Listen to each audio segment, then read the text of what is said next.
The first time the forest went silent around me, I understood, too late, that silence is not the absence of danger, but its announcement. My name is Ethan Cole. I was 39 years old that autumn, old enough to have learned when to trust my instincts and young enough to believe I could still outrun my mistakes. I had been a forest ranger for nearly 14 years, assigned to a stretch of protected land locals still called by its old name, the High Pine Reserve, a sprawl of ridges, glacial valleys, and limestone caves folded into the northern spine of the Rockies. The pines there grow taller than you expect, their needles dark and heavy, their trunks scarred by lightning and old winters. When the wind moves through them, it doesn't whisper, it exhales. People like to imagine rangers as guardians standing between civilization and wilderness, but most days the job is quieter than that. You fix trail markers, you haul out trash, you calm down tourists who underestimate altitude or overestimate themselves. You memorize the habits of animals that want nothing to do with you, and you learn the locals, not just their names, but their silences. In my district, the locals were loggers who'd gone gray early, ranchers who spoke in short sentences, and a handful of families who'd been there long enough to remember when the forest wasn't protected at all. They respected the land, but they didn't romanticize it. When they warned you about a place, they didn't raise their voices. They just stopped talking. There were caves in my jurisdiction, dozens of them, some mapped, some not, old lava tubes and collapsed chambers where the earth had folded in on itself. Officially, we posted signs and closed off unstable entrances. Unofficially, we all knew there were places the forest had sealed for a reason. The older rangers used to say the caves were like the memory of the mountains, holding onto things the surface had forgotten. I laughed at that when I was new. I stopped laughing after my 5th winter. The first incident that still keeps me awake happened in late October, when the snow hadn't settled yet and the ground smelled of rot and cold iron. I was responding to a routine call, a hiker overdue by a few hours on a backcountry loop near Pine Hollow. Nothing dramatic. I'd handled worse. I parked the truck, logged my coordinates, and headed in alone, the way I usually did. The trail was narrow and uneven, hemmed in by trees that blocked the sky. My radio crackled with static but held. I told myself that was enough. About a mile in, I noticed the prints. They weren't human. That was my first thought, and I dismissed it immediately. Bears leave a mess, wide impressions, claws obvious, stride irregular. Elk prints are clean, heart-shaped, predictable. These were deliberate. 2 impressions, side by side, deep enough to show weight, spaced farther apart than any man I knew could manage on that incline. No claws, no hooves. Just broad, rounded shapes pressed into damp earth, toes barely suggested, as if whatever made them didn't need to grip the ground to move through it. I stood there longer than I should have, telling myself stories. Old soil, I thought. Erosion. A trick of shadow. The forest has a way of daring you to explain it away. I took photos, marked the spot, and kept moving. The air changed as I climbed. The wind died first, then the birds. Even my own footsteps sounded wrong, swallowed too quickly. I felt that pressure behind the eyes you get before a storm, only the sky above me was clear. When I radioed in, my voice came back thin and distant, like it was traveling farther than it should. I found the hiker's pack near a stand of dead pines, the fabric torn, straps snapped clean. There was no blood, no sign of a struggle, just the pack, set down carefully, almost neatly, as if whoever left it planned to come back. That was when I smelled it, wet fur and something older, like stone dust and decay. The smell you get when you open a cellar that's been sealed too long. I told myself it was a bear again. I said the word out loud. It didn't help. That was when I heard the breathing. It wasn't close. That's what made it worse. It came from deeper in the trees, slow and steady, matched to my own pace as I turned, scanning the undergrowth. Each breath was drawn in through something large, something patient. No snort, no huff, just air moving through lungs that knew exactly how loud to be. Fear didn't hit me all at once. It crept in through the cracks, through the way my mouth went dry, Through the sudden awareness of how small my sidearm felt against my hip, I called out the way we're trained to. Clear, firm, non-threatening. Ranger. If anyone's out there, call back. The forest answered by staying silent. I backed away, step by careful step, until my heel struck stone. I looked down and realized I was standing at the edge of one of the caves. The entrance was wider than it looked on the map, a dark mouth half hidden by brush, cold air spilling out like breath. I hadn't planned to come this way. I knew better. Caves distort sound. They confuse distance. They make cowards of confident men. The breathing stopped. In that silence, something shifted inside the cave. Not a sound so much as a presence, a sense of mass moving where it shouldn't fit. I felt it in my chest, a pressure that had nothing to do with air. My instincts screamed at me to run, but training held me in place. Training and pride and the stupid belief that if I just saw it, named it, I could control it. A shape crossed the entrance, blocking what little light reached inside. It was tall, too tall. Broad shoulders hunched to clear the rock, hair hanging in matted sheets that caught on stone. When it moved, the ground vibrated, not enough to knock me down, but enough to let me know the mountain noticed. I never saw its face. I didn't need to. The smell intensified, and with it came a certainty that had nothing to do with logic. This thing had been there longer than my job, longer than the trail, longer than the name we'd given the forest. It wasn't lost. It wasn't curious. It was aware. Panic finally broke through. I turned and ran. Branches tore at my jacket. Roots grabbed my boots. I didn't look back until my lungs burned and my legs threatened to fold. When I did, there was nothing there. No movement, no sound, no sign that anything had ever stood at the cave's mouth. Just the forest, watching me with a patience that felt earned. I made it back to the truck and reported the hiker missing. Search and rescue combed the area for 3 days. They found fragments of fabric farther upslope near another collapsed entrance, but no body. The case was closed the way these cases always are, with paperwork and careful language and an unspoken agreement not to ask certain questions. The locals didn't ask me what I saw. They asked me where I'd been standing when I heard it breathe. That was the first time I realized the forest wasn't just a place I worked. It was a system of stories layered over something older, something that didn't care whether I believed in it or not. And as winter crept in and the caves sealed themselves with ice, I told myself I'd learned my lesson. I was wrong. After that winter, I stopped volunteering for solo patrols near the cave systems, though I never put that in writing. On paper, nothing had changed. I still logged my hours, still shook hands with hikers at trailheads, still gave the same safety briefings I'd been giving for years. But inside, something had shifted. Confidence had given way to vigilance, and vigilance, I would learn, is just fear that hasn't found a name yet. Spring came late that year. Snow lingered in the shadows, and meltwater ran cold and fast through the ravines. With it came reports, small things at first. Campers hearing footsteps circling their tents at night, too heavy for deer, too measured for bear. A pair of college kids swore something had watched them from the tree line for hours without moving. When they shined a flashlight at it, the beam seemed to bend, as if the darkness itself resisted being exposed. I wrote it all down, filed it where such reports usually go. Unverified, inconclusive, possible wildlife activity. I told myself that if I stayed rational, if I didn't let my imagination do the work for the forest, I'd be fine. That belief lasted until the disappearance of one of our own. His name was Mark, mid-40s, calm under pressure, the kind of ranger who never raised his voice. He'd grown up hunting these mountains, knew the trails the way some men know their own kitchens. When he missed his check-in by 6 hours, nobody panicked at first. Radios fail, watches break. But when night fell, and there was still no word, unease spread through the station like smoke.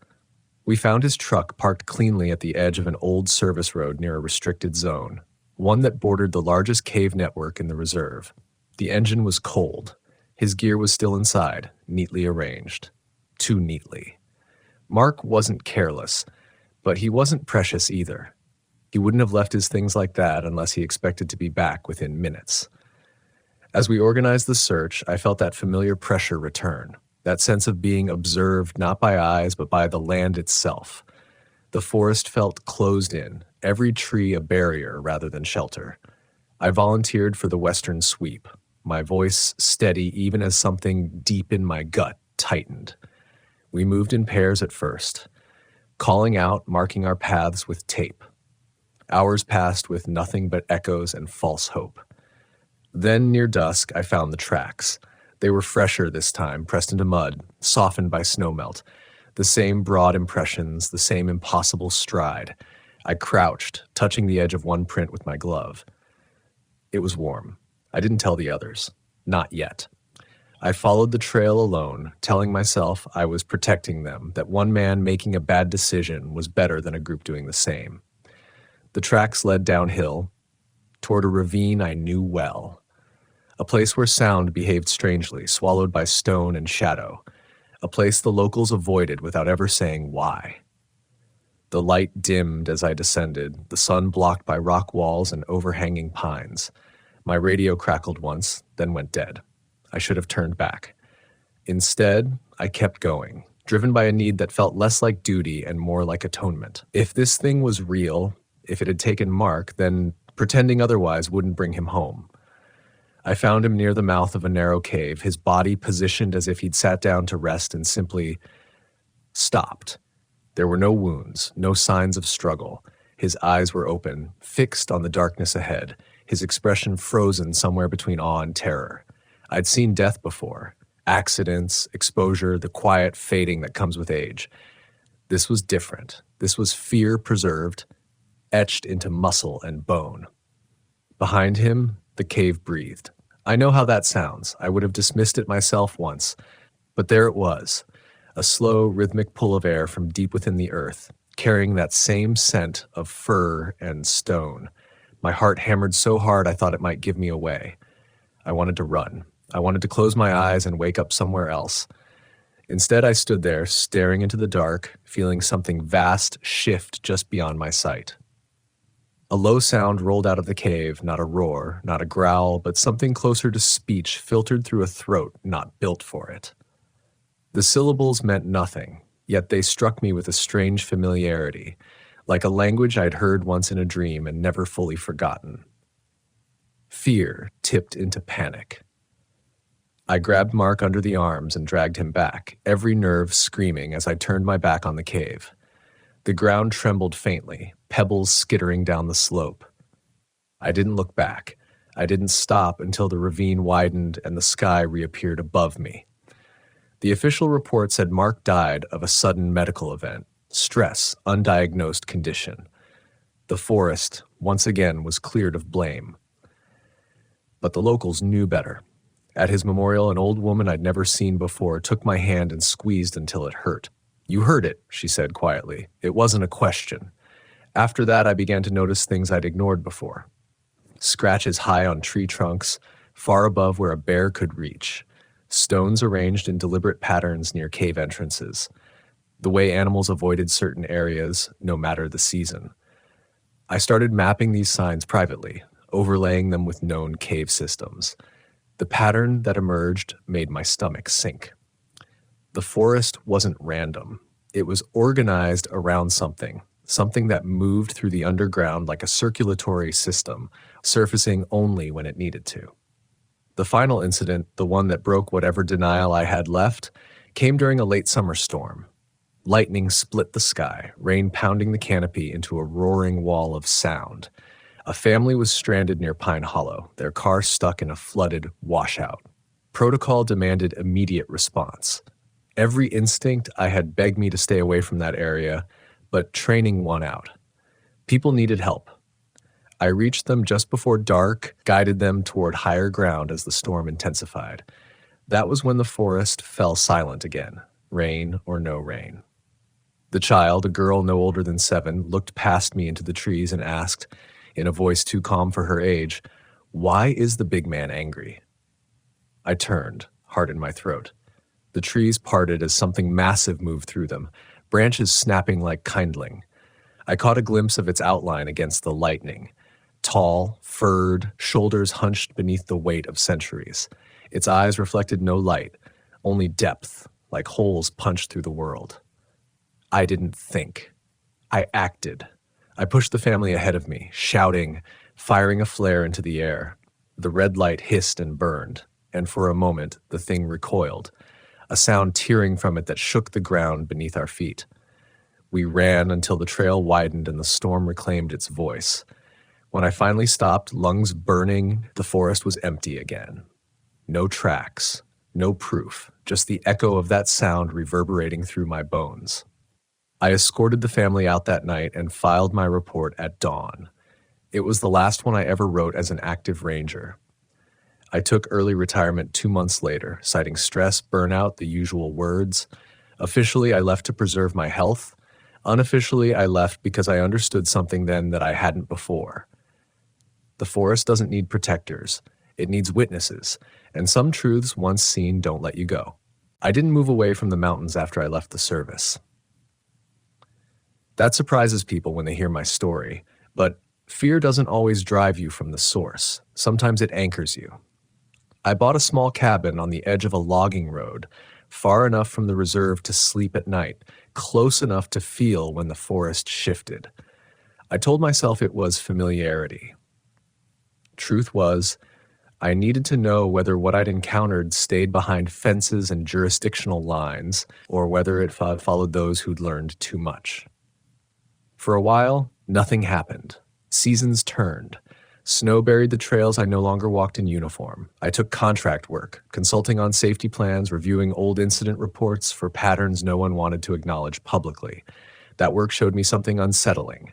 My experiences weren't isolated.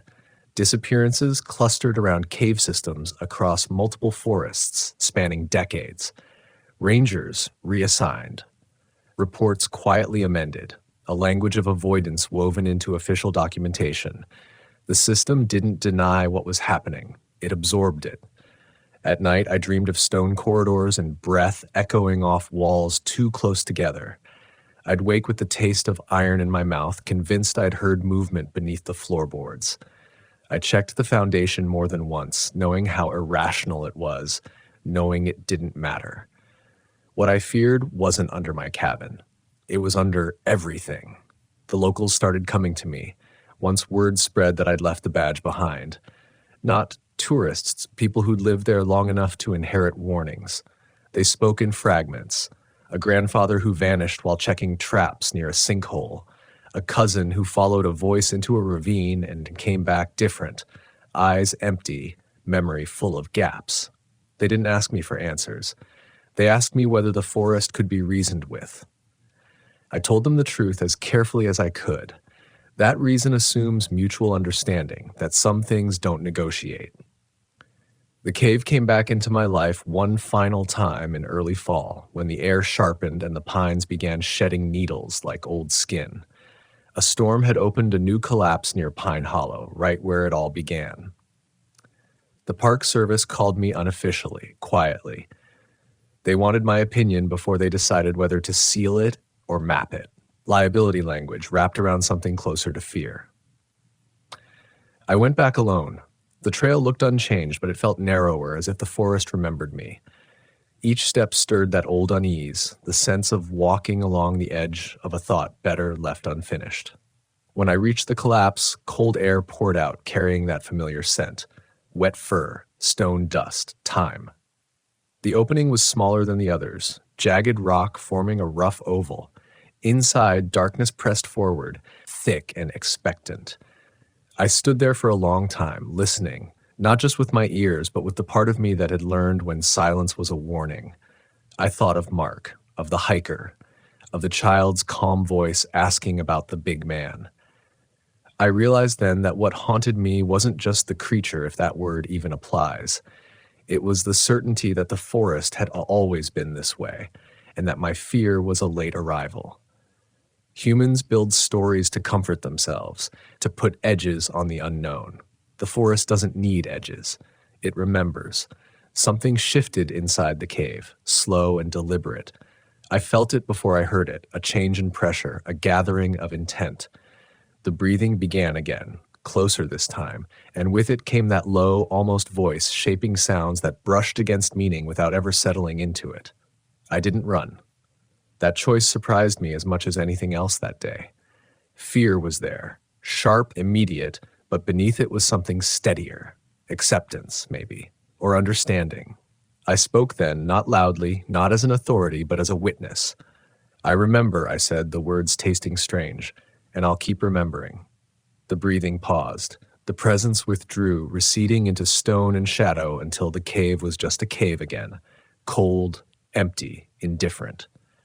I sealed the entrance myself with the temporary barriers I'd brought, hands steady despite the tremor in my chest. I knew it wouldn't last. Barriers never do. But symbols matter, even if only to us. I filed my recommendation the next day, closed the area permanently. No explanation beyond geology and safety. The park agreed without argument.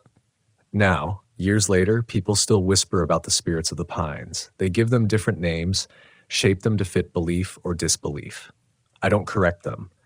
Names are another kind of barrier, and I've learned what happens when you rely on them too much. I tell my story when asked, not to scare, not to warn people away from the woods they love, but to remind them of humility. The forest is not a backdrop. It is an active participant, older than our trails, older than our fear. Reason is fragile out there, and confidence more so. When the wind moves through the pines near my cabin, it still exhales.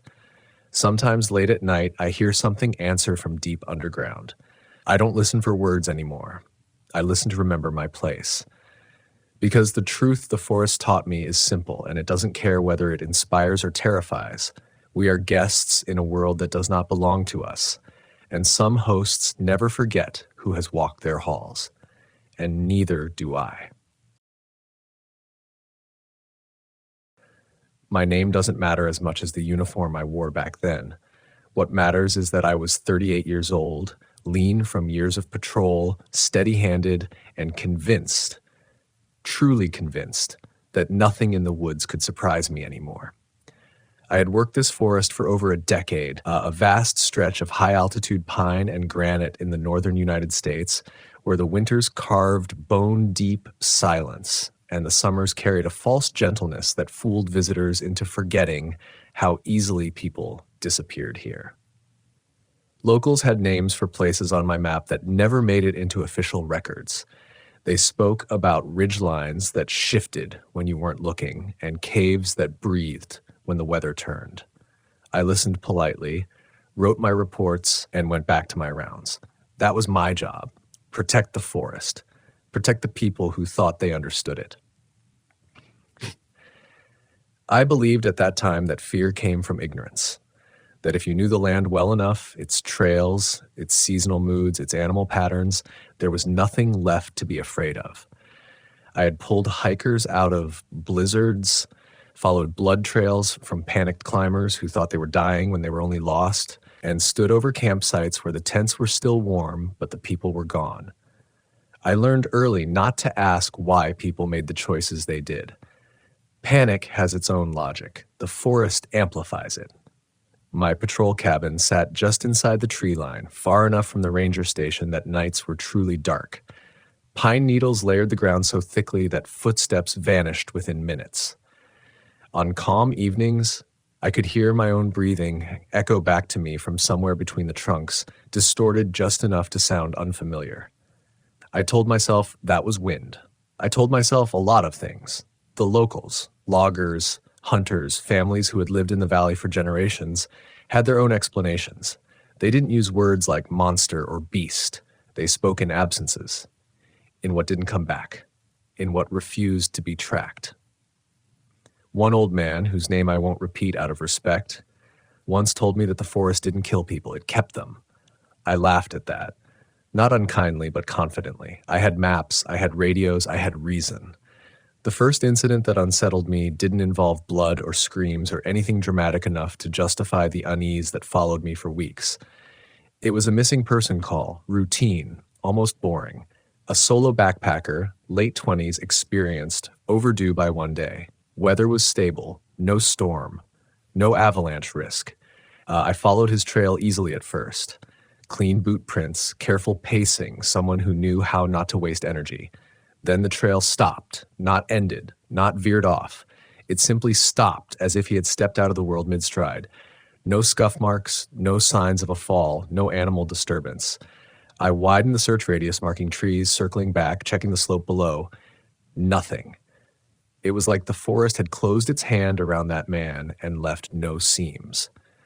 As I stood there, listening to the quiet press in around me, I felt something I hadn't felt since my first year on the job, a hesitation. Not fear yet, something closer to doubt. I shook it off, logged the coordinates, and called for backup. We never found him. The official report listed exposure and terrain hazards. I signed it without argument. But that night, back at my cabin, I dreamed of footsteps behind me that never quite caught up. Each time I turned, the trees were closer than they should have been, their trunks subtly rearranged, blocking paths I knew by heart. I woke with the taste of iron in my mouth and the strange sensation that something had learned the sound of my breathing. I told myself it was stress. The second incident was harder to dismiss. It happened deep in winter, when the snowpack turns the forest into a white maze and sound carries too far. I was checking a remote boundary marker near a limestone outcrop the locals avoided. They called it the Hollow Ridge. Said voices came from inside the rock when the temperature dropped low enough. I had dismissed that as thermal contraction, ice shifting in stone. Science has explanations. As I approached the ridge, my radio crackled, not with static, but with what sounded like distant breathing. Slow, heavy, paired with a faint rhythmic thud like something large shifting its weight. I adjusted the frequency. Nothing. Checked the battery. Full. When I keyed the mic, my own voice came back to me, delayed, stretched, distorted into something that didn't sound human by the time it faded. That was the moment denial set in. I told myself it was interference. Atmospheric conditions, anything but what my instincts were trying to surface. I pressed on, each step crunching too loudly, as if the snow wanted to announce me. The outcrop loomed ahead, its dark openings half buried like eyes refusing to close. I didn't go inside the cave. I want to be clear about that. Whatever eventually happened to me, it wasn't because I was reckless. I stayed outside, did my inspection. But as I turned to leave, I noticed tracks in the snow that hadn't been there when I arrived. Not boots, not paws. Long impressions, unevenly spaced, sinking deeper than a human stride should. They circled the outcrop once, then vanished into exposed rock. My heart rate spiked. That clean, professional calm I'd relied on for years cracked just enough to let something colder through. I photographed the tracks, measured them, logged them. I did everything right. Still, as I hiked back, I felt watched, not from behind but from below, from inside the earth itself. Sleep became difficult after that. Not because of nightmares, but because of silence. The forest no longer sounded neutral. Every creak of timber felt intentional. Every gust through the pines carried a low resonance, like a distant voice just out of hearing range. I started double-checking my locks, listening longer before stepping outside. The third incident involved another ranger. He was younger than me, newer, still carrying that edge of confidence that hadn't yet been tested. We were assigned a joint patrol near the same ridge. I didn't tell him everything. I framed my concerns in procedural language: terrain instability, equipment checks. He laughed it off, said the locals had gotten into my head. Halfway through the patrol, he stopped walking, just stopped, mid-sentence. His face went pale, eyes fixed on the tree line. I followed his gaze and saw nothing, at first. Then the pines shifted, not physically, but perceptually, like my depth perception had failed. For a split second, something tall and pale moved between them, too large to be a trick of light, too smooth in its motion to be human. My partner whispered a single word, not a name, not a question, just a sound of recognition, like he had seen this thing before in a dream he never told anyone about. We backed away together, slow, controlled, every step deliberate. Whatever it was did not follow. It didn't need to. The message was clear enough. After that, the forest stopped feeling like a place I worked. It felt like a presence I had offended. And beneath all of it, beneath the tracks, the radio interference, the glimpses that refused to settle into memory, there was the cave.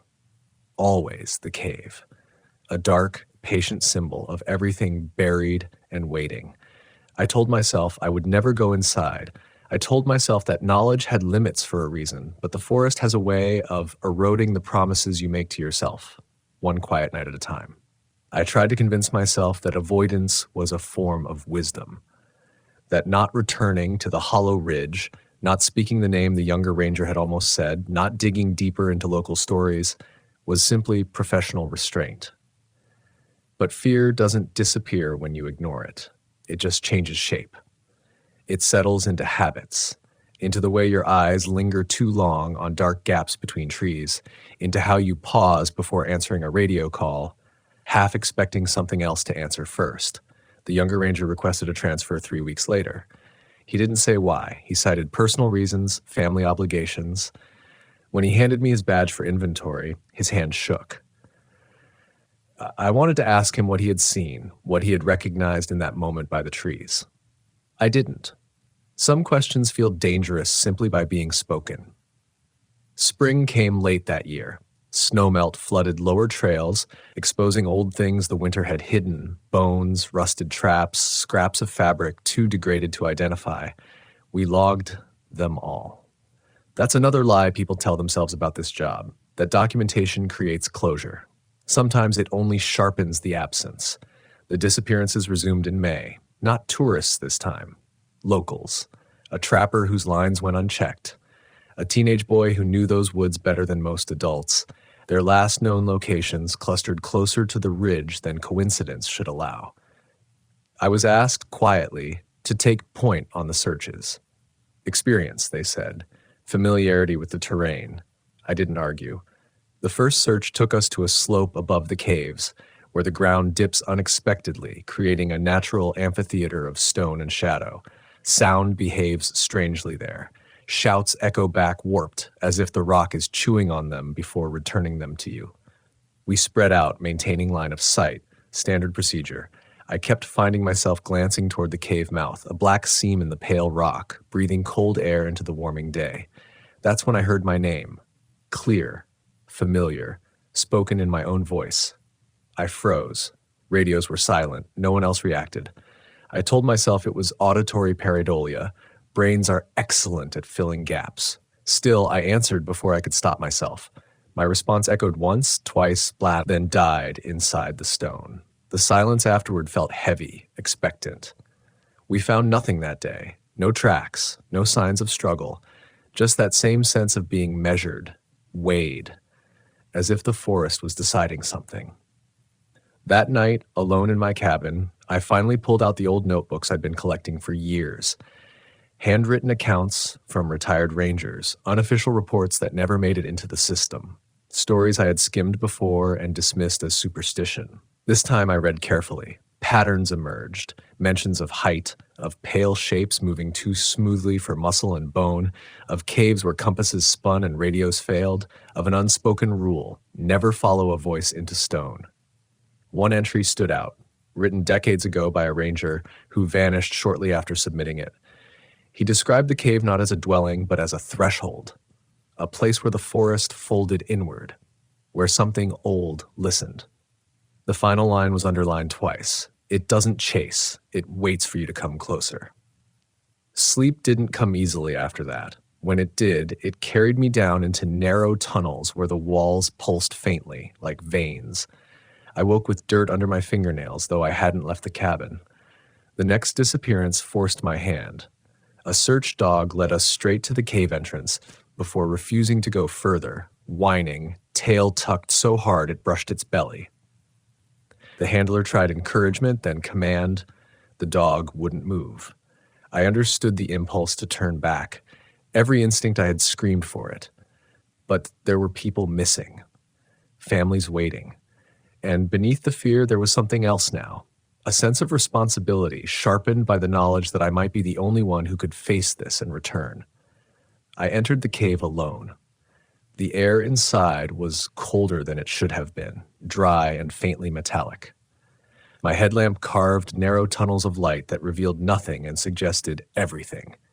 The walls bore marks, not scratches, not toolwork, but impressions, as if something soft had once pressed against the stone and hardened there. Deeper in, the cave widened, opening into a chamber that swallowed sound. My footsteps fell flat, unreturned. That was where the fear turned to panic. I heard breathing behind me. Not imagined, not distant, close enough that I could feel it disturb the air at the back of my neck. I spun, light shaking, heart hammering so hard it blurred my vision. The beam caught nothing solid, but shadows stretched where they shouldn't, pooling in corners too deep for the space they occupied. I realized then that I had made a mistake not just by entering, but by believing I was the subject of this encounter. I wasn't being hunted. I was being observed, evaluated. The fear intensified not because of what I saw, but because of what I felt. A pressure inside my skull, a sense of being known far beyond my actions. Memories surfaced unbidden. Every doubt, every moment I had dismissed warning signs, every name on a missing persons list I had signed off on. The cave knew me. I backed away slowly, refusing to turn my back again. The breathing followed, steady, patient. When I reached the entrance, daylight spilling in like mercy, the pressure lifted abruptly, the silence snapped. Birds called, wind moved through trees. The forest resumed its mask of normalcy. I stumbled out and vomited in the snowmelt. Officially, I reported equipment malfunction and unstable footing. Unofficially, I requested reassignment. It was denied. Instead, I was placed on administrative leave. Liability concerns, psychological evaluation. I left the forest physically, but it didn't leave me. Years have passed since then. I no longer wear the uniform. I no longer patrol trails or log coordinates. But sometimes late at night, I hear my name spoken just wrong enough to raise the hairs on my arms. Sometimes I dream of pine needles crunching underfoot, of caves that breathe, of something tall and patient waiting where reason ends. The locals still whisper about the spirits of the pines, about the hollow ridge, about the ranger who went in and came back changed. I don't correct them. Some truths aren't meant to be clarified, they're meant to be respected. The forest doesn't need belief to exist, it only needs time, and it has more of that than we ever will. Administrative leave sounds gentle when it's written on paper. In practice, it's exile with paperwork. I was instructed to stay reachable, to attend evaluations, to rest. Rest, as if the mind understands that word the same way the body does. I moved out of the cabin within a week. I couldn't sleep there anymore. The walls felt thinner each night, as though the forest had learned the measurements of my fear and adjusted accordingly. I rented a small place in town, closer to people, closer to noise. It helped during the day. At night, it made things worse. Without the familiar cadence of wind through pine needles, my thoughts grew louder. Every creak in the building sounded misplaced. I found myself listening for a silence that no longer existed, the kind of silence that presses back when you breathe. That absence unsettled me more than the presence ever had. The evaluation sessions were clinical. Questions framed carefully, answers weighed and annotated. Had I experienced auditory hallucinations? Did I feel persecuted? Was I under unusual stress prior to the incident? I answered honestly. I told them about the radio interference, the tracks, the younger ranger's reaction, the cave. I avoided speculation. I avoided names. Still, I could see the shift in their posture, the subtle tightening that meant my experiences were being translated into symptoms. One of them suggested unresolved trauma. Another mentioned isolation fatigue. A third asked if I'd ever heard of alpine primate folklore, said it lightly, almost jokingly, as if giving me an out. I didn't take it. What I had encountered wasn't folklore. It wasn't something passed down for entertainment. It was too deliberate for that, too restrained. While I waited for decisions to be made about my future, the forest continued without me. Search operations went on. Trails reopened. Visitors returned. On paper, nothing had changed. But I noticed the way conversations stopped when I entered a room, how locals avoided meeting my eyes. They had always been quiet around rangers, but this was different. This was different. This was recognition. An old woman approached me outside the general store one evening. She had lived in the valley longer than I'd been alive. She didn't ask how I was. She didn't ask why I wasn't in uniform. She simply said, "You heard it breathe, didn't you?" I didn't answer. She nodded anyway. She told me that some guardians aren't meant to protect people, only places. That sometimes the mistake isn't trespass, but attention. She warned me not to go back, not even in memory. It knows when it's being remembered, she said. I wanted to dismiss that as superstition, but the words lodged somewhere deep, uncomfortable because they fit too well. A month later, another ranger went missing, not near the cave this time. Miles away, on a routine patrol along a fire road. His vehicle was found abandoned, engine cold, door open, no sign of struggle, no radio distress call, just absence. The search radius expanded outward, but the pattern, the quiet, the lack of disturbance, felt familiar. I requested to rejoin the effort. The request was denied within hours. That denial did something unexpected. It broke the last thread of professional distance I had been clinging to. For years, I had told myself that the uniform was what defined my role, that without it, I was just another person in the woods. But now I understood the truth. The forest didn't care about authority. It responded to proximity, to awareness, to those who noticed. Against advice and policy, I drove back toward the ridge. I didn't tell anyone where I was going. I didn't bring a radio, only a headlamp, a pack with water and flares, and the quiet resolve that comes when fear has already done its worst. The trail looked unchanged, but my perception of it had shifted. Every tree felt closer. Every bend carried weight. I was no longer walking through the forest. I was being allowed to pass. As dusk settled, the temperature dropped sharply, the kind of cold that steals sound. I reached the outer perimeter of the cave system just as the last light drained from the sky.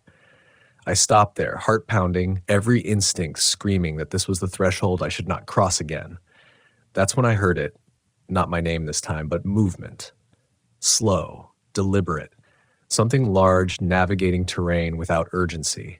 Branches bent but did not break. Snow compressed under careful weight. Whatever it was, it understood restraint. I never saw it clearly. Not in a way that would satisfy curiosity. What I perceived came in fragments. Height that exceeded the tree's lower limbs, a pale mass that absorbed light instead of reflecting it, eyes set too far apart to read as human. There was a smell, faint but unmistakable, wet stone and old earth, like the inside of the cave given form. Fear returned, but it was different now.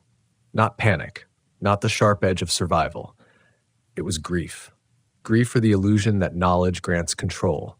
For every report I had written that reduced mystery to bullet points. For every time I had mistaken silence for safety. The presence did not approach. It stood just beyond the reach of my light, close enough that the darkness felt shaped. I understood then what the old notebooks had tried to say. This wasn't a predator. It was a boundary, a reminder written in muscle and breath. I spoke, not aloud, but internally. I don't know why I believed it would listen. I told it I would leave, that I would stop trying to name it, that I would warn others without pointing. The response wasn't a voice or a gesture. It was a release. The pressure eased, the forest exhaled. I turned back before courage could turn into defiance. The missing ranger was found 3 days later, alive but altered. He couldn't explain where he'd been, couldn't remember the time between stepping off the road and waking miles away, dehydrated and shaking. He refused to return to the forest, resigned quietly, moved east. My own resignation followed soon after. No ceremony. No explanation beyond the official language of fit and readiness. I handed in my badge with steady hands this time. The weight of it surprised me when it left my palm. I live far from that forest now. Different terrain, different sounds. But some nights, when the wind moves just right, I catch a trace of that breath. A reminder that not all threats announce themselves, and not all guardians wear our understanding of form. I tell this story not to frighten you away from the woods, but to ask for humility. There are places older than our maps, deeper than our certainty. When you walk among the pines, listen not just for danger, but for restraint. for the quiet warnings that come before fear. Some spirits don't need belief, they only need respect. And if you ever feel the forest watching you back, don't run. Don't challenge it. Just remember, you were never meant to conquer what was here long before you learned its name. I thought that would be the end of it. Stories have a way of pretending they end cleanly when distance is introduced, when time puts weight between memory and muscle. I wanted to believe, that leaving the forest meant leaving what lived within it. That once I stopped wearing the uniform, stopped answering calls, stopped walking patrol lines with my hand resting near my radio, the connection would thin and finally break. That was another mistake. The forest does not respect retirement. It does not recognize closure. It only understands attention, and once given, attention is never fully taken back. Years passed. I built a quieter life, different work, different routines. I learned how to exist in spaces where the horizon was interrupted by buildings instead of ridgelines, where darkness came from street lights failing instead of clouds swallowing the moon. People around me spoke in predictable rhythms. Their fears were named, categorized, treated. On the surface, I blended in, but something in me remained calibrated to the woods. It showed up in small ways at first. I woke before dawn every morning, heart racing as if I'd missed a radio call. I memorized the sound of every stair creak in my building the way I once memorized animal movement. I avoided caves without consciously deciding to. When people laughed about getting lost on hiking trails, I felt a tightness in my chest that had nothing to do with humor. Then the dreams returned. Not the early ones, the tunnels and breathing stone, but something quieter, more insidious. I dreamed of standing at the edge of the forest, never entering, never leaving.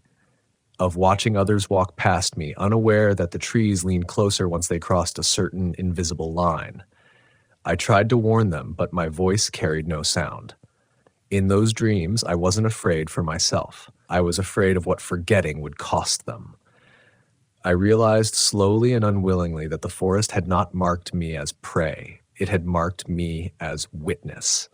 That understanding changed everything. I began to speak carefully at first. Not publicly, not dramatically. I spoke to hikers who asked questions that mattered. The ones who noticed the way trails bent strangely, who felt unease without needing it explained. I spoke to new rangers during informal trainings, framing my warnings in language that would survive scrutiny. Respect terrain anomalies. Don't follow voices. Log silence as diligently as sound. Some listened. Some smiled politely and moved on. I recognized myself in them. That confidence built from surviving everything you understand. Occasionally, someone came back changed. One man, a volunteer search assistant, found me months after a winter operation near a cave system 2 states away. He hadn't known my history, hadn't heard the stories. He just said he needed to talk to someone who wouldn't tell him he was imagining things. He described the breathing, the way the dark seemed to hold shape, the certainty that something had stepped aside rather than retreated. I didn't correct his terminology. I didn't give him names. I told him the same thing the old woman once told me. Some guardians protect places, not people, and some lessons are meant to be survived, not understood. The cave remains the symbol that returns most often in my thoughts, not as a location, but as an idea. A reminder that there are parts of the world and parts of ourselves that are not meant to be illuminated all at once, that darkness is not always an absence of safety, but sometimes a boundary we cross at our own risk. I think often of the missing, of the reports signed, the families notified, the quiet lines drawn through names on a list. I no longer believe all of them died. I believe some were kept. Some stepped too far past the point where reason protects you, where curiosity becomes intrusion. The forest did not punish them. It absorbed them the way stone absorbs heat, slowly and without malice. This belief does not bring comfort, it brings responsibility. When I walk now anywhere, even far from pine and granite, I walk differently. I listen more than I speak. I pay attention to unease instead of dismissing it. I no longer believe fear is a weakness to be overcome. Sometimes it is the last intact signal telling you to stop. That is the lesson the forest left me with. Not courage, not conquest, humility. We tell ourselves stories about wilderness to make it manageable. We draw lines on maps and call them trails. We assign names and ranks and believe that order follows. But the truth, the one whispered by locals, etched into old notebooks, carried in the breath of caves, is simpler and far more unsettling. We are guests, temporary ones, and the forest remembers every footprint, even after the ground smooths over. If you ever find yourself deep among the pines, far enough that the quiet feels deliberate, I want you to remember this. The most dangerous moment is not when fear arrives. It's when it leaves without explanation. When everything feels suddenly calm, when the forest seems to hold its breath. That is when you are closest to something that has noticed you. Do not follow voices. Do not trust familiarity over instinct. Do not assume that what does not chase cannot claim you. And above all, understand this.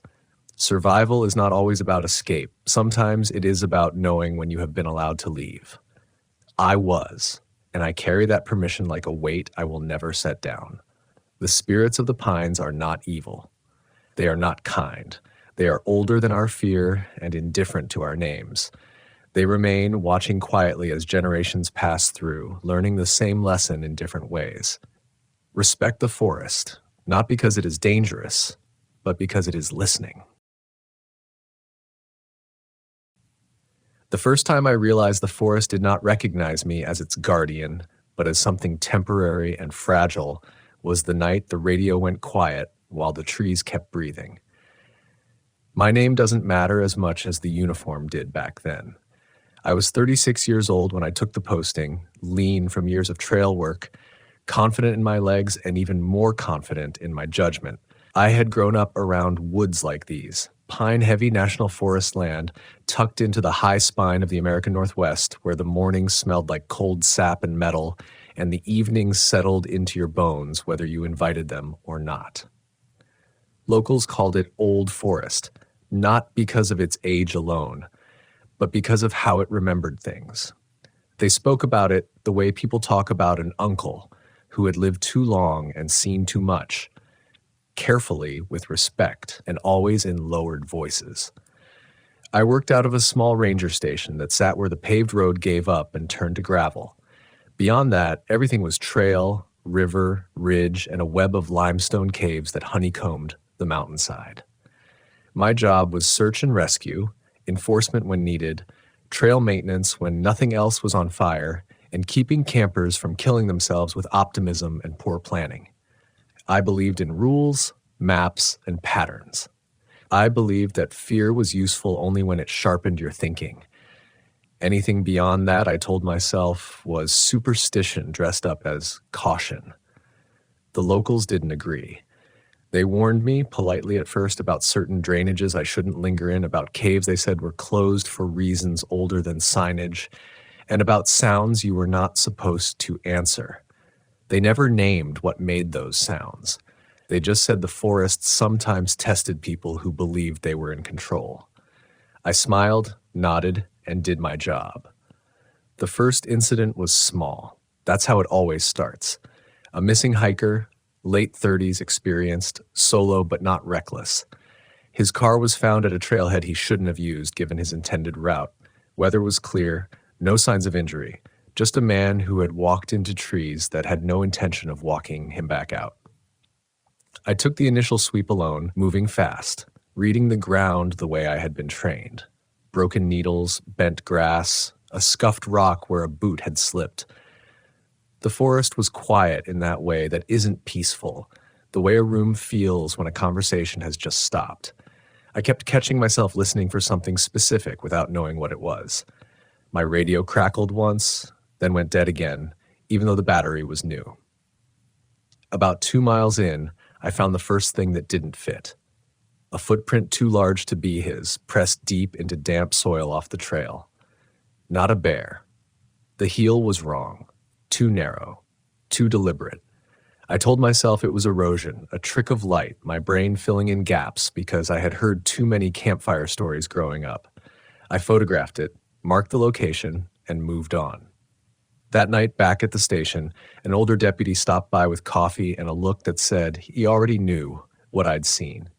He didn't ask about the footprint. He asked me if I'd gone near the caves. I told him no. He nodded, but not with relief, more like resignation. Over the next few weeks, the forest began to feel closer. Sounds carried oddly. A branch snapping a quarter-mile away sounded like it was right behind me. I'd hear movement paralleling my patrols, always just out of sight, heavy enough to be deliberate but never rushed. I blamed elk. I blamed wind. I blamed the way isolation plays tricks on people who think they're immune to it. The second disappearance happened near one of the cave systems the locals avoided. A teenager this time, camping with friends, stepped away from the fire to relieve himself and never came back. No screams, no struggle, just absence. When we searched, we found his flashlight at the mouth of the cave, still on, beam cutting uselessly into stone that drank light like water. I volunteered to go in. Inside, the cave smelled wrong. Not rot, not animal. Old, dry, and cold in a way that felt intentional. My headlamp illuminated walls etched with marks that didn't look geological. Long grooves, parallel, as if something had been dragged repeatedly through the same narrow passage. Deeper in, I found bones, not human. Deer, maybe elk, cleaned in a way predators don't bother with. Stacked. I felt watched then, truly watched. Not like paranoia, but like standing under a camera you can't see. I spoke out loud, told myself what I was seeing had explanations I hadn't learned yet. That fear was the enemy of procedure. That I was trained for this. Something answered me. Not a voice, a sound that sat somewhere between a breath and a low-frequency hum, vibrating in my chest more than my ears. It came from deeper in the cave, from a place my light didn't reach. I backed out slowly, every instinct screaming that whatever made that sound did not care about my authority, my training, or the badge on my chest. We sealed the cave officially after that. Unofficially, it had been sealed for decades. I started sleeping poorly, dreams of narrow spaces, of being wedged between stone while something enormous moved just out of sight. During the day, I noticed how often I second-guessed myself, how denial crept in, not because I didn't believe something was wrong, but because believing it meant admitting I couldn't protect people the way I'd promised myself I would. The third event broke that illusion completely. It happened during a late fall patrol, the season when the forest sheds its distractions and shows you its bones. I was checking remote trail markers when I found fresh tracks crossing the path. Again, too large, too human in shape to dismiss easily. They led uphill toward the highest cave entrance on the ridge, the one even the locals wouldn't name. I followed them. The climb was steep, my breath fogging, heart pounding, not from exertion alone. The forest grew unnaturally still as I approached the cave. No birds, no wind, just that same pressure in my chest like the air itself was holding back. Inside, the temperature dropped sharply. My headlamp flickered, then steadied. The tunnel widened into a chamber, and that's when I saw it. Not clearly. Never clearly. A massive shape moving at the edge of light, fur catching dust motes, shoulders too broad, posture wrong for any animal I knew. When it turned, I saw eyes reflecting back at me, not wild, not confused. Assessing. I froze. Panic wanted to take over, to turn me into noise and motion. Fear, the useful kind, told me to breathe, to back away slowly, to survive. The creature, because there was no other word left, took one step forward. Stone groaned under its weight. I ran. I don't remember how I got out of the cave. I remember falling, tearing my hands, the sound it made echoing behind me, not in pursuit, but in warning.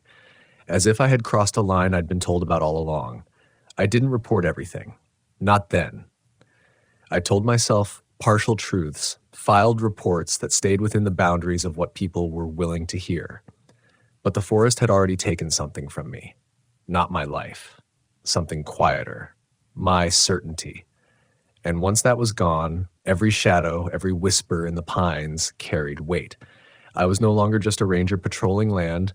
I was a witness, and the forest was not finished teaching me what that meant. After that night, I stopped thinking of the forest as terrain and started thinking of it as a memory that was actively deciding what to keep. I told myself I could still do the job. I showed up on time, logged my patrols, joked with the seasonal staff, but something had shifted inside me. I no longer trusted the calm. Silence wasn't neutral anymore. It felt like a held breath. I began to notice how often the forest seemed to arrange itself just out of alignment with my expectations. Trails felt longer than they should have been. Familiar landmarks appeared subtly wrong, as if I were seeing them through a version of myself that didn't quite belong there anymore. The locals noticed before I admitted it to myself. A woman who ran the only general store within 30 miles started leaving a thermos of coffee on the counter when she saw my truck pull in. An older man who trapped coyotes for pest control asked me without preamble whether I had heard it yet. I didn't ask what he meant. I just said yes. He nodded once, slowly, the way people do when a question has finally reached the answer it was circling. He told me that some rangers quit when that happened. Others stayed long enough to learn the difference between being hunted and being tolerated. That word lodged in my chest. The next call came in early winter. Snow hadn't fully set yet, but the ground was hard, unforgiving. 2 backcountry campers overdue, last ping near a drainage known for rock slides and shallow cave mouths hidden by brush. I took a partner this time, a younger ranger who still carried the unscarred confidence I used to recognize in myself. I didn't tell him everything. I told him enough to be cautious, not enough to be afraid. We split up to cover ground faster. That decision still wakes me up some nights. I followed the drainage down, boots crunching softly, every sense tuned too high. I found their campsite easily, too easily. Tent slashed, gear scattered but not looted, food untouched, no blood, just absence again. That hollowed out feeling like a room after furniture has been removed, but the shape of it still lingers. I called it in. Static answered me, then a faint reply that cut out mid-sentence. My partner's voice strained. I moved fast then, fear shedding its useless layers, leaving behind focus edged with something close to desperation. I followed his last known direction uphill, toward a limestone outcrop riddled with openings. As I climbed, I heard something moving with me, not following directly, keeping pace. I told myself it was my imagination. I told myself a lot of things that day. I found him near one of the smaller cave entrances, on his knees, hands shaking, eyes fixed on the dark. He didn't look injured. He looked emptied. When I touched his shoulder, he flinched hard enough to nearly fall. He said it had stood behind him without making a sound, that it had leaned close enough for him to smell it. Wet fur, old earth, something metallic beneath it. He said it hadn't attacked. It had just watched, as if waiting for him to understand something he couldn't. We got out. We didn't look back. The official report blamed hypothermia and panic. The campers were never found. My partner transferred out by spring. He never spoke to me again. I started mapping the incidents on my own time. Disappearances, strange encounters, reports dismissed as animal activity or stress. They formed a pattern I didn't want to see at first. Circling the cave systems, radiating outward like ripples. The forest wasn't random. It was organized in a way that didn't align with human logic, but wasn't chaotic either. Denial became my enemy then, not fear. Denial dulled my instincts, made me rationalize away the moments when my body knew something my mind refused to accept. I ignored a low vocalization one dusk because it didn't fit any known species. I dismissed fresh markings on tree trunks because acknowledging them meant admitting there was something out there that learned. The breaking point came with a rescue that should have been routine. A solo hiker, older, experienced, reported lost but mobile. I reached him by radio near dusk. He was calm, articulate, almost relieved. He told me he'd found shelter in a cave to wait out the night. I told him to stay put. I told him I was coming. As I moved toward his coordinates, his voice changed. Not panicked, reverent. He said there was something else in the cave with him, something big.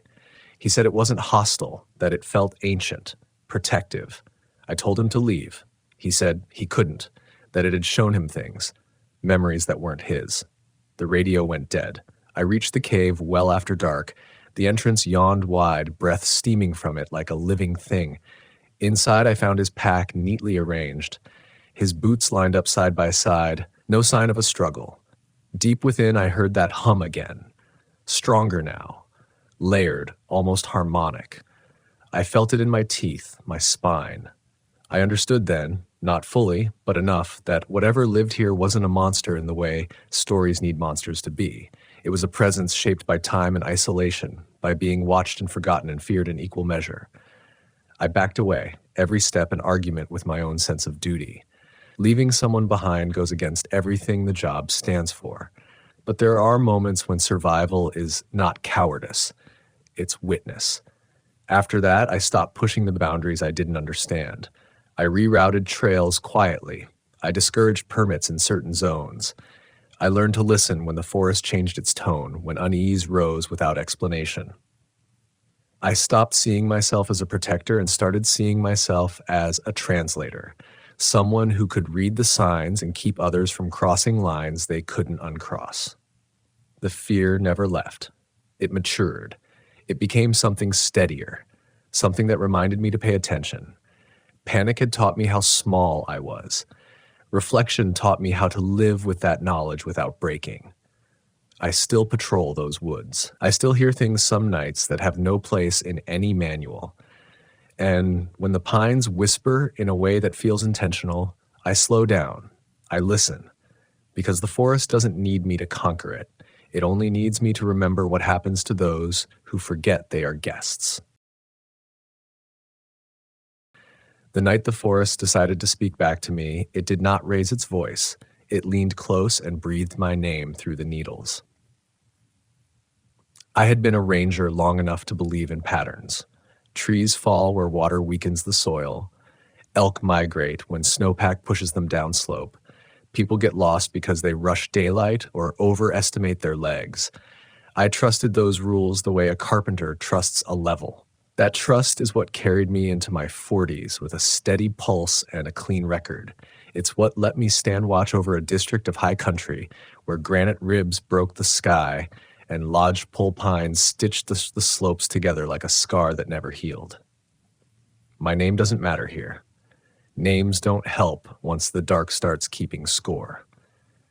What matters is that I was 42 that winter, posted to a stretch of forest locals called the Old Pines, a basin north of a pass that funnels weather and rumor in equal measure. The old families spoke about it with a smile that never reached their eyes. Hunters shortened their routes. Backpackers asked for permits and then quietly changed destinations. And I told myself that all of it, every whisper, every detour, was just the human habit of turning silence into a story. I worked alone most nights. My cabin sat at the edge of a meadow where snow collected like flour on a counter. The radio crackled when the weather rolled in and the stove ticked as it cooled, and the forest pressed close enough to hear my thoughts. I told myself that solitude was a tool. I told myself it sharpened judgment. I told myself a lot of things.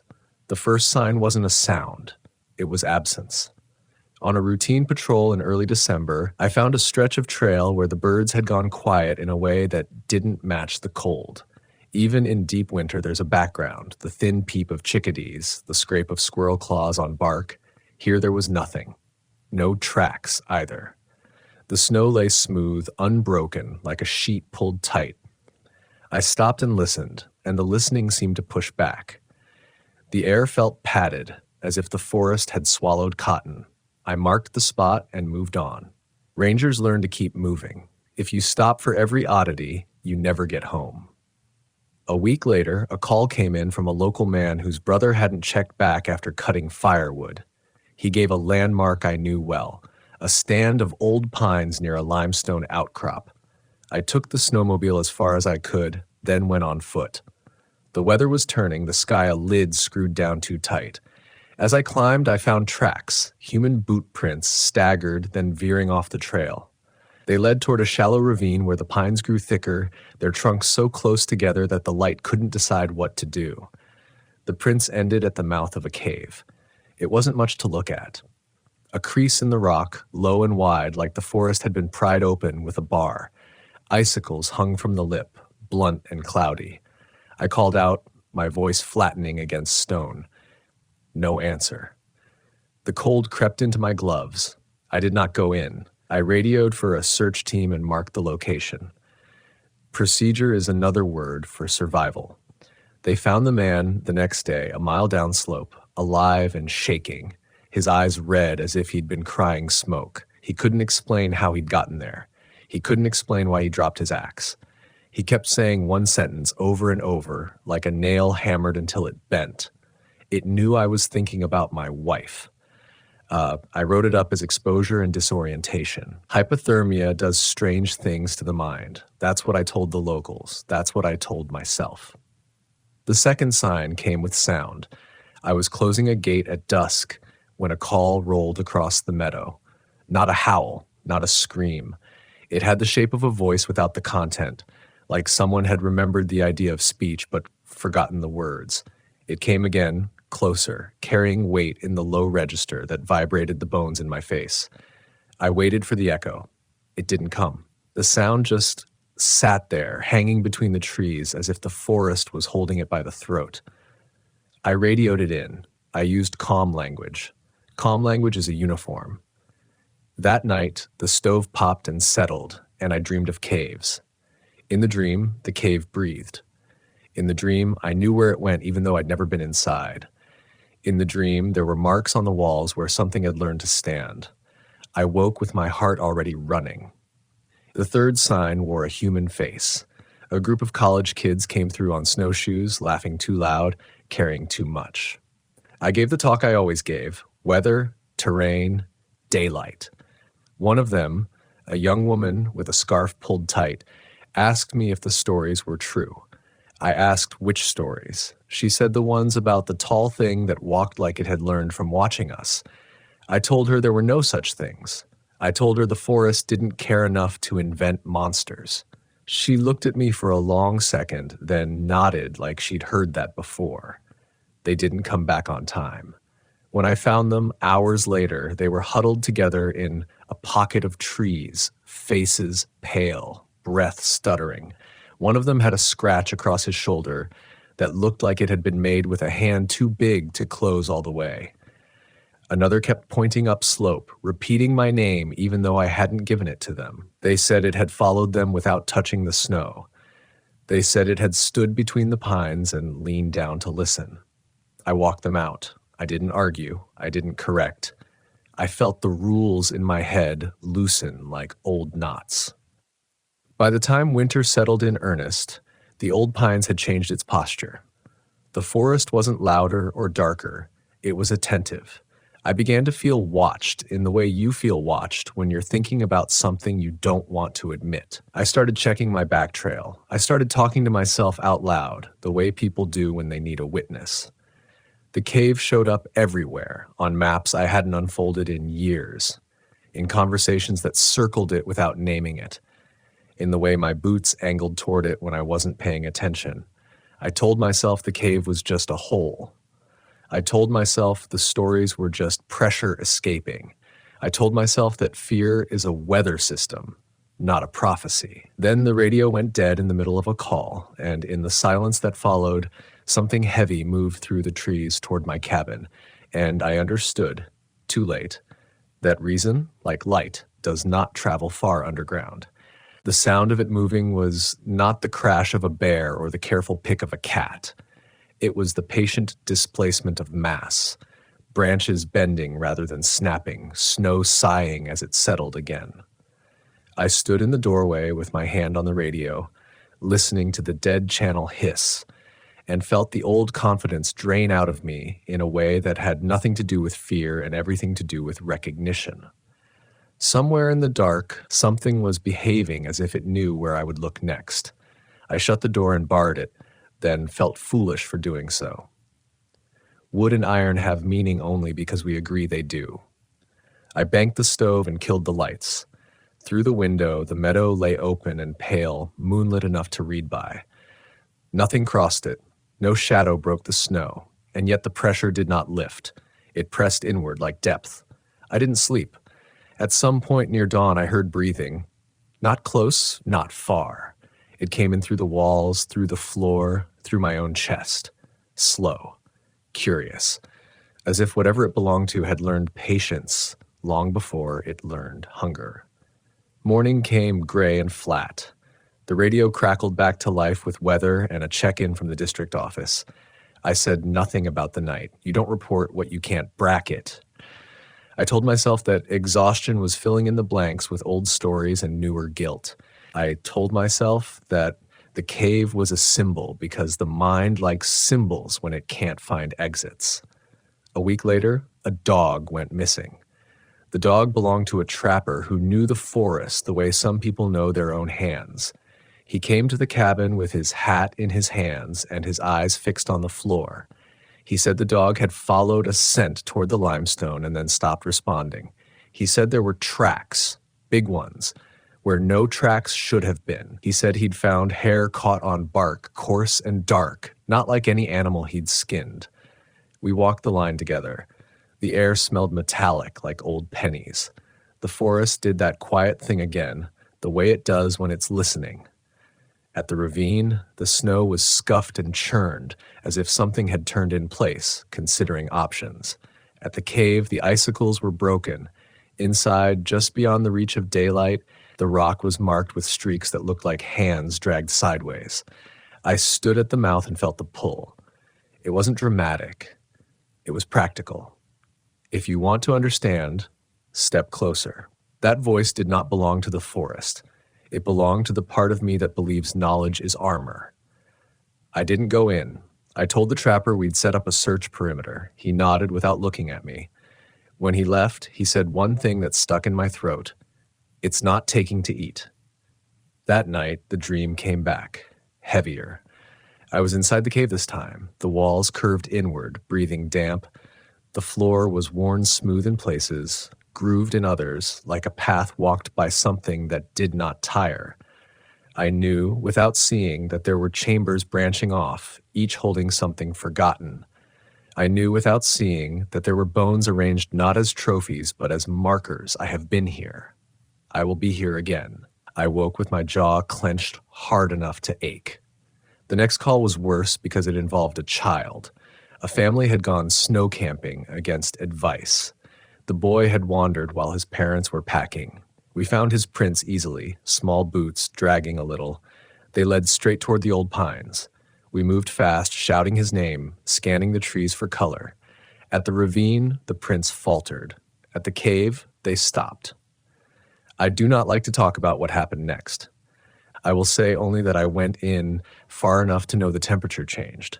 The cold there was old. It did not bite. It waited. I saw something pale on the ground and felt my breath hitch.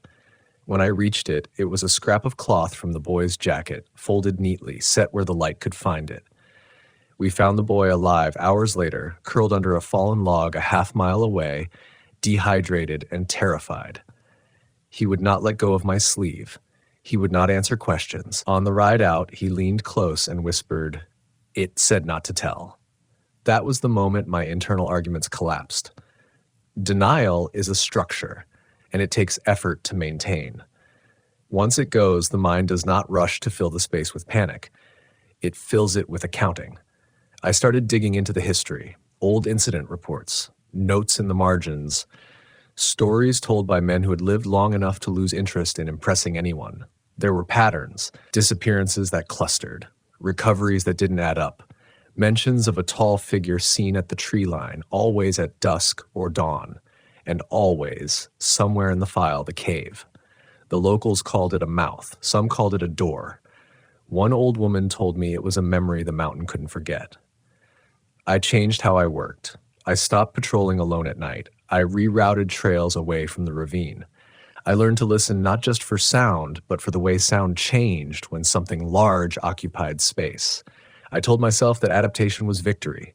I told myself that I could manage this the way I managed weather and people and time. Then, one evening, the radio carried a voice I knew, a fellow ranger, steady and experienced, calling for help from the old pines. The signal cut in and out, words eaten by static. He said something about tracks. He said something about the cave. He said my name. I grabbed my gear and went, knowing even as I moved that this was the hinge. The forest closed behind me like a held breath. I moved faster than I should have. Training tells you that haste is how you add names to lists. Fear tells you that waiting is a luxury you no longer own.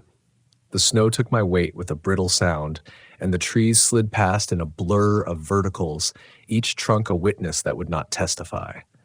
The radio spat fragments, my colleague's call sign, a breath, a word I couldn't make fit. When I reached the ravine, the light was already thinning, the kind of dusk that feels like a door being shut softly. The tracks were there, too many of them. Human boots weaving, doubling back, stopping, starting again. And alongside them, in the places where the snow should have held a record, there were depressions that did not correspond to anything I knew how to name. They were deep without being sharp. They suggested weight distributed across a foot that did not land the way ours do. I felt the old carpenter's trust, the belief in patterns, snap like a chalk line. "Mark," I called, my voice sounding smaller than it had any right to. The ravine answered with the low hiss of wind sliding over stone. I found his hat first, pinned to a branch at shoulder height. I told myself that meant something simple. I told myself a lot of things. At the cave, the air changed again. The icicles were gone entirely now, as if they'd been brushed away by something passing in and out with regularity. The mouth seemed wider, though I knew that was my perception warping to accommodate dread. I keyed the radio and got nothing but a hollow echo of my own breathing. I stood there longer than I can justify. This is the part where people imagine courage looks like a decision made cleanly. It didn't. It looked like my boots edging forward because my hands were shaking and movement gave them something to do. It looked like bargaining, 5 steps, then stop, 10 steps, then listen. The light thinned behind me and the cave accepted it without comment. Inside, the soundscape flattened. Drips fell with the patience of a clock that does not care about hours. My headlamp carved a narrow tunnel through the dark, and in that tunnel the walls were scarred, smoothed, then scarred again, as if time had tried and failed to erase use. The smell was wrong, not rot, not damp alone. There was an animal note layered over stone, musky and clean, like fur warmed by movement. "Mark," I said again, and this time my voice came back to me from a place that was not directly ahead. I found him crouched in a side chamber, one hand pressed to his chest, the other clutching his radio like a talisman. His eyes tracked my light and then slid away, refusing to settle. He opened his mouth twice before sound came out. "It stands where the light ends," he said. "It listens." I got him up. He leaned hard on me, heavier than he should have been, as if some of his weight was not his own anymore. We moved toward the entrance, and that was when the sound rolled through the cave, not a roar, not a call, but a resonance, a deep vibration that made the air itself feel thick. The walls answered. The floor answered. My teeth buzzed in my skull. At the edge of the light, something shifted. I did not see it all at once. I saw a shoulder first, broad enough to block the headlamp's spill. I saw a hair that caught the light without reflecting it, as if it drank illumination and kept it. I saw a limb extend, not reaching, just placing itself between us and the way out, with the casual authority of something that has learned where bodies want to go. My instincts screamed to run. My training whispered that running triggers pursuit. Another voice, older and quieter, told me that this was not a predator's posture. Predators close distance. This thing held it. It leaned down. When it breathed, the cave breathed with it. There are moments when the mind scrambles for a framework and finds none. I could not tell myself this was a bear. I could not tell myself this was a man. The shape was wrong, the proportions skewed by a kind of patience that suggested long observation. When it turned its head, I saw eyes set deeper than ours, reflecting light not like mirrors, but like water at night. Mark made a sound, half plea, half apology. The thing tilted its head the way people do when they're trying to parse a foreign accent. Then it spoke, not with words, with pressure, with images pushed gently, insistently into the back of my mind. a sense of boundaries, a sense of here and not here, a memory of stone moving under ice, of dark pressed into dark, of waiting so long that waiting became a way of being. It was not angry. That was the worst part. Anger would have given me a handle. I stepped forward before I knew I had decided to. I raised my hands, palms open, a gesture that belongs to us but means little beyond intent. I thought of the boy's whisper. I thought of the trapper's missing dog. I thought of the cave as a mouth and a door and a memory. And I thought, with a clarity that felt borrowed, that this thing was not hunting us. It was managing us. "We won't come back," I said, aloud and inside my head at the same time. "We'll move the lines." The pressure eased. The limb withdrew. The way out brightened. We did not run. We walked, because walking felt like a concession to terms we did not understand, but had nonetheless agreed to. Outside, the forest exhaled. The sky had gone violet, the first stars tentative. Mark collapsed once we were clear. He shook until I wrapped him in my coat and felt his heartbeat slow. He did not speak again that night. He did not return to the old pines at all. After that, things changed quickly. Words spread without being spoken. The locals adjusted routes. The district approved closures without asking too many questions. I wrote reports that said what they needed to say and no more. The cave stayed where it was. The forest resumed its noises, but the listening quality remained. A subtle tension like a wire pulled tight and left that way. I told myself that I had negotiated a boundary. I told myself that this was stewardship at a scale we rarely admit exists. I told myself that my job was to keep people safe, not to name what they were safe from. And then the dreams changed. I was no longer inside the cave. I was outside, standing at the tree line, watching my own cabin with lights on. In the dream, I understood that the thing in the cave was not the only one that listened. I understood that the forest had learned from us in more ways than we knew. I woke with a sense of being measured, not found wanting, but measured nonetheless. The final test came in spring, when the melt opened paths we had closed and curiosity crept back with the sun. A group of hikers ignored signage and pushed toward the ravine. I intercepted them too late, breathless, angry, afraid in a way that tasted different now. I told them to turn around. One of them laughed and said he wanted to see the cave. Behind him, between the pines, something tall shifted its weight, just enough to let the light catch on hair and shadow. The laughter died. I did not point, I did not explain. I just said, "This place has rules you can't see until you break them." They turned around. I stood there long after they were gone, listening to the forest take its measure of me again. I understood then that the cave was not the heart of it. It was a reminder, a place where reason thins and stories take on weight, a place that asks not for belief, but for respect. I stayed on another year. Then I asked for a transfer. The old pines still stand, the cave still opens its mouth to the dark, and on quiet nights when the wind comes right, the forest still leans close and breathes names, not as a threat, not as a promise, but as a ledger, kept carefully by something that has been here longer than our fear and will be here long after our certainty runs out.